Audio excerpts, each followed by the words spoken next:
Right, it's the time of the year to start brightening up the garden a little bit, and one of the first plants that I want to get a display going on is Polyanthus and Primrose. Now this is Polyanthus and it's got a long stalk, and you get them in lots of different varieties. This one is called Showstopper, and there's another one here. And then what I also like to include is your common primrose, Primula vulgaris.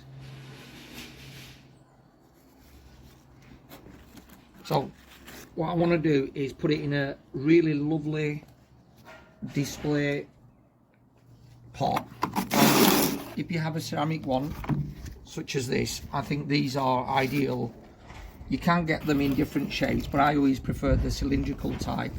And a tip I'll give is putting a piece of card underneath your ceramic pot while you're working, particularly where it's on a surface that could cause damage. Just reduce the risk of wear and tear to your pot. So while we're on the idea of a tip, people often put in broken bits of crockery. Well, I find that just adds unnecessary weight to the bottom of the pot. A little bit of material that you probably have lying around. This is the felt that I use to cover the plot up. It's going to stop sunlight getting through and it lets water through, but for the purpose of this pot it'll mean that I'll have drainage at the bottom of the pot. So that's what I put in there. And I've got some pretty good compost here that I'm going to just drop in. And it's a bit of a messy job, but that's why I use a wheelbarrow. And if you've got a wheelbarrow, it just means that you've got a lot less tidying up to do at the end of the project. So I'm going to use some of that compost, and as with any display, you can think about the backdrop, and with that being in mind, I'm going to put the Polyanthus in first. Now, because I want a round display, I'm going to put the Polyanthus just either side like such, and that'll give me an opportunity to put in this wonderful looking Primula. Here we go, dainty little things. Well, as I said earlier on, this time of the year they'll provide some stunning colour in your garden. We'll put another Primula on this side, and you can see that these were purchased from a local nursery and they're really well established in the pots. They're not root bound, but they do need potting on. As with any bit of gardening, there'll be some backfilling that needs to be done, and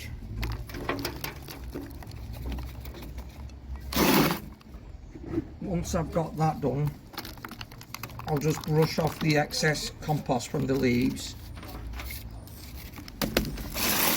Like I said, I wouldn't have been able to rotate this heavy ceramic pot quite so easily in the bottom of my wheelbarrow had it not been for placing a piece of cardboard underneath.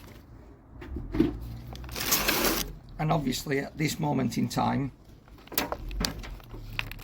it's quite a messy job with all the compost, but at the end, when we're done, I'll take a picture and show you what it looks like at the final point. It's worthwhile just making sure that you don't have any air gaps.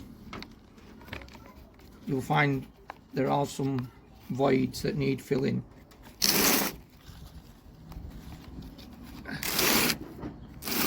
We're nearly there.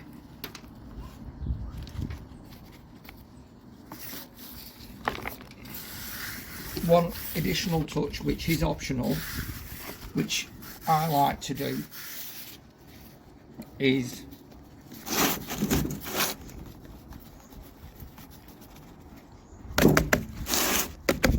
adding a bit of grit just around the plants. It serves two purposes. One, I think it just makes it look a little bit more attractive, and the other thing is it just reduces the light levels getting to the bare ground and helps prevent weeds from pushing through.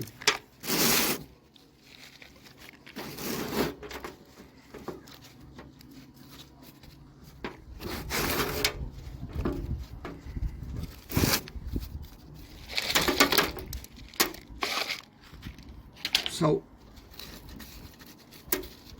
that's one of the displays that we've managed to put together in a short while, and that's Polyanthus and Primrose. I'm going to give it a bit of a clean,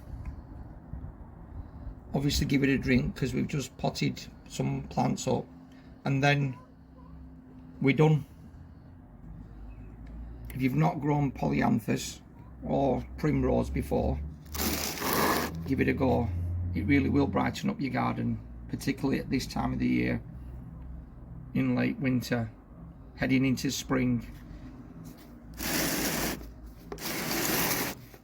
And whilst there are some flowers that have already come through, you can see there's plenty more display that you can anticipate. Thanks a lot. Right, we've given the pot a nice good drink and put it in its final position.